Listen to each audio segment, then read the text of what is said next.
Salve progressistas, eu sou o Clayson. Muitas pessoas não entendem a importância do Flávio Bolsonaro para o próprio papai Jair Bolsonaro. Hoje, Dia dos Pais, o Jair foi lá na mansão do Flávio Bolsonaro fazer um almoço de Dia dos Pais ao lado dele, na polêmica mansão que oficialmente custa 5,9 milhões de reais, mas, segundo Dória, numa entrevista recente, na verdade custa 14 milhões de reais, porque a mansão foi comprada, inclusive decorada. Nós já havíamos dito aqui em vídeos a respeito, vou deixar um card aqui para você, mostrando que a mansão estava avaliada em pelo menos 10 milhões de reais, podendo chegar a 12 milhões de reais. E, na declaração do próprio Flávio Bolsonaro, ele comprou por 5,9 milhões de reais. Mesmo assim, ainda tem essa história, né? Porque o patrimônio total dele, somando tudo que ele tinha, todos os valores, era aproximadamente 1.700.000 reais. Então, mesmo 5 milhões e 900, ainda é muito além do patrimônio dele. Paralelo a isso, aqueles problemas todos em relação ao fato de ter registrado numa cidade distante da onde é não distante, né? Próximo de Brasília, mas distante do local onde é a casa, e aí com isso havia a possibilidade dele querer esconder esse registro dessa compra.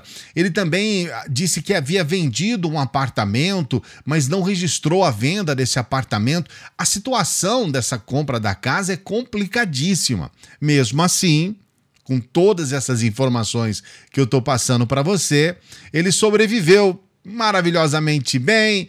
As pessoas falam que ele trabalhou, os defensores do Bolsonaro passam pano, tá tudo bem. E aí hoje teve então esse almoço lá do Jair Bolsonaro na mansão polêmica. O que você acha a respeito dessa mansão, hein? Coloque um comentário aqui para eu saber se você realmente acredita que ela foi comprada de uma forma totalmente bacana, mesmo sendo comprada de um amigo próximo, mesmo com todas essas questões envolvidas. Na verdade, a importância do Flávio Bolsonaro para o Jair é porque o Jair ele tem um projeto com o próprio Flávio Bolsonaro. Porque a gente fala assim, mas o Jair ele trabalha desde o primeiro dia para a reeleição, ele quer se reeleger, ele só fala em reeleição. Sim, mas existe um projeto além da reeleição. Bolsonaro ele já contava, pelo menos, agora não sei como é que está essa situação, mas ele já contava com a reeleição, então segundo as contas dele, ele estava reeleito, e aí nós temos um Bolsonaro 2, um outro Bolsonaro aí nessa linha sucessória, no que seria um terceiro mandato. Os dois mandatos do Bolsonaro, e aí entra o Bolsonaro 2, que é exatamente o Flávio Bolsonaro. Os projetos do Jair Bolsonaro era se reeleger e depois disso eleger o Flávio Bolsonaro, o filho Flávio Bolsonaro. E realmente o tempo é esse mesmo, né? Iria dar um final do mandato de senador do Flávio, quase o final. Aí já ia, sabe, antes mesmo de candidatar uma reeleição ao Senado, ele se candidataria a presidente. A gente não sabe nem se a primeira parte aí do projeto vai dar certo, que é essa reeleição do Bolsonaro, mas a gente já percebe essa importância do Flávio para o Jair. Nós vamos trazer aqui as informações novas sobre o COAF. O COAF é o Conselho de Controle de Atividades Financeiras e ele tem como principal função e atividade a inteligência financeira e a proteção de setores econômicos contra a lavagem de dinheiro e o financiamento de terrorismo, de tráfico, os grandes barões do tráfico. E o COAF ele fez novas investigações. Nós vamos trazer detalhes, sempre pedindo para que você se inscreva no canal, esteja junto com a gente aqui. A sua inscrição é fundamental. A gente está com uma nova meta aqui no canal. Estamos nos aproximando dos 250 250 mil inscritos e a nossa nova meta é chegar aos 300 mil inscritos. Com a sua força, a gente com certeza vai chegar lá. Estamos batalhando todos os dias aqui para trazer informação de qualidade, boas reflexões, falando a respeito do nosso país. Então se inscreva no canal, se você puder trazer pessoas para cá, para dar essa força para o nosso trabalho, nós vamos agradecer muito. Não se esqueça de dar o like no vídeo, porque aí o vídeo é assistido por outras pessoas, e o sininho é importante para que você seja notificado dos vídeos aqui do canal, para que a gente possa sempre conversar, sempre estarmos juntos por aqui. Vou explicar para você o que aconteceu de movimentação. A primeira movimentação foi há um tempo atrás, quando o Luiz Miranda, isso que eu falo um tempo atrás é menos de um mês, né? Foi lá no meio do mês passado.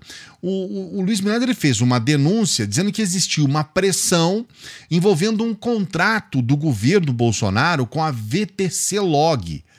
Esse contrato tinha a gestão do Eduardo Pazuello na saúde e ele não queria atender pedidos de reajuste contratual feitos pela empresa, e aí essa instituição pediu então ajuda ao Arthur Lira, ao Ciro Nogueira e ao Flávio Bolsonaro.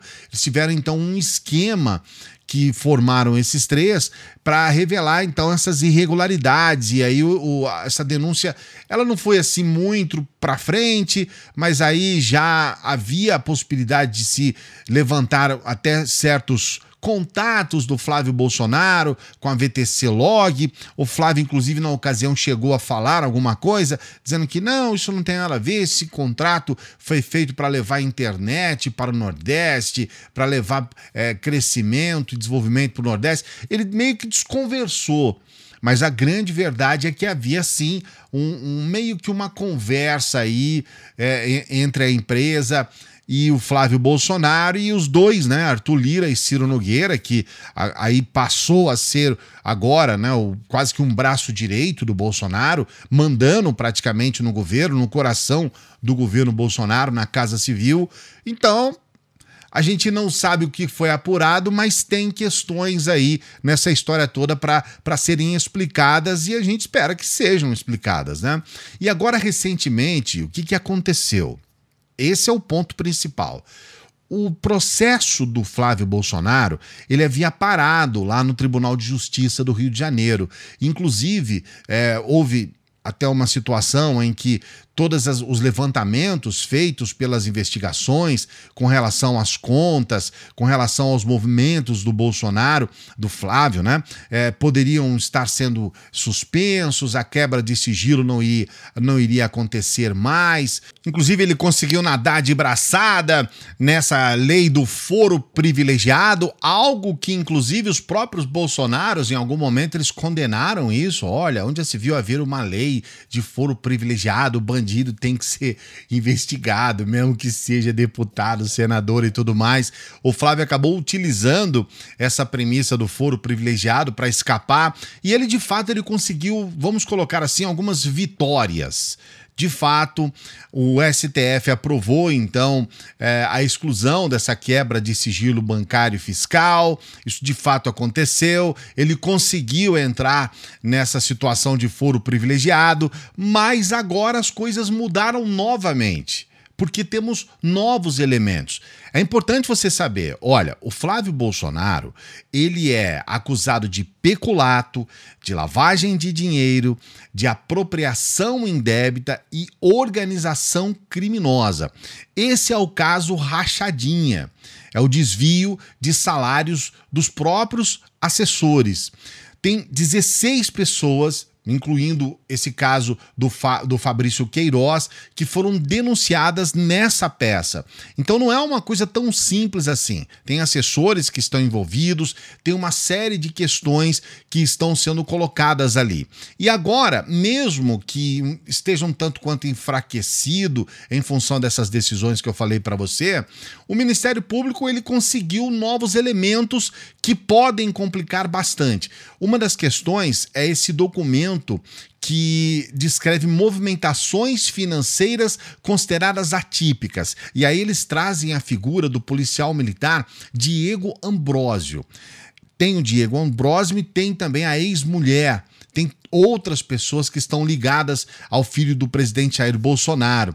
Esse PM, ele é alvo de investigação no caso da rachadinha, apesar de não ter sido acusado na denúncia oferecida no fim do ano passado, essa denúncia que tem os 16 nomes, mas agora o que surge? São 6 transferências para a conta da loja de chocolate do senador. Essas transferências foram realizadas entre 2015 e 2018. E ele também quitou um boleto de R$ 16.500 em nome da Fernanda, a esposa do Flávio Bolsonaro. Essa quitação é referente a uma prestação de imóvel que foi adquirido pelo senador. E aí eles falam, mas você fez o quê? Eu emprestei esse dinheiro para o Flávio, estava lá numa festa, o cartão dele não passou, fui lá e emprestei esse dinheiro. Falou, mas ele pagou você? Não, pagou, ele me pagou, já tá tudo certo, não tem nenhum problema. Falou, mas se ele pagou você, como que ele te pagou na verdade? Falou, não, ele me deu um dinheiro vivo. Então, assim, pagou, mas não pagou, né? Oficialmente não pagou. Então, aí tem, né? A gente sabe que aí tem. E agora, o que aconteceu? Existem alguns recursos nesse processo do Flávio que estão pendentes. E o Ministério Público, ele resolveu não aguardar e falou, não vamos esperar isso não, porque já tem novos elementos. E aí o Ministério Público, ele pediu à Justiça do Rio de Janeiro a validação de provas, essas provas que não têm ligação direta com a quebra de sigilo. São novas provas, são novos elementos que estão surgindo. Inclusive tem um depoimento e a delação de uma ex-assessora. O nome dela é a Luísa Souza Paz. A ex-assessora, ela confirmou a existência desse esquema de desvio. Esse esquema de desvio foi confirmado por intermédio da ex-assessora. E aí o bicho tá pegando. Porque a desembargadora, a Maria Augusta Vaz Monteiro, ela concordou, então, no final do mês passado, com os argumentos da acusação. E aí, essa informação, inclusive, foi revelada aí pelo jornal O Globo. E aí, o que acontece? Na prática, a denúncia, então, ela passa a valer, essa denúncia da ex-assessora, mesmo que ela é enfraquecida pela suspensão de provas específicas. E aí, o que acontece? Só para você entender. O processo da rachadinha volta a andar. Mesmo que haja a necessidade de esperar, de aguardar o desfecho desses recursos, esses recursos, inclusive, podem ensejar até a anulação total do processo, a verdade é que com esses novos elementos, esse depoimento da ex-assessora afirmando tinha rachadinha sim, afirmando claramente, o ex-PM, né, esse PM que tem 6 movimentações do COAF, tem esse dinheiro que ele colocou lá sem justificar, esses 16.500, esses problemas todos, tudo isso volta a andar. Se o processo estava enfraquecido e quase a ponto de ser anulado completamente, agora, com esses novos elementos, mesmo que haja um desfecho favorável ao Flávio Bolsonaro, esses novos elementos levam adiante o processo. Então, para o Flávio, é péssimo, é terrível, porque ele tinha quase que como certo que esse processo, mesmo que ainda fosse levado adiante, estaria muito enfraquecido. Era verdade, podia culminar na anulação do processo, mas agora não. Agora o processo continua, esses novos elementos fortalecem a decisão anterior e aí a situação para o Flávio está terrível. O projeto do Bolsonaro de se reeleger está completamente comprometido. Paralelo a isso, o terceiro projeto, né? O primeiro era a eleição, o segundo a reeleição, o terceiro era a eleição do Flávio Bolsonaro. Esse aí, então, tá indo tudo por água abaixo. A verdade é que esse projeto de poder do Bolsonaro, ele realmente está no seu pior momento desde a eleição. O que você pensa a respeito disso? Coloque seu comentário aqui. Não se esqueça, a gente sempre coloca o complemento das informações do vídeo nos comentários, né, na descrição do vídeo aqui, para você ter mais informações. Desejo uma boa semana para você. Grande abraço. Olha, não se esqueça de se inscrever no canal, de nos ajudar. Principalmente você que chega até o final do vídeo, se inscreva no canal. Nos ajude a chegar aqui na nossa meta dos 300 mil inscritos. Grande abraço, até a próxima.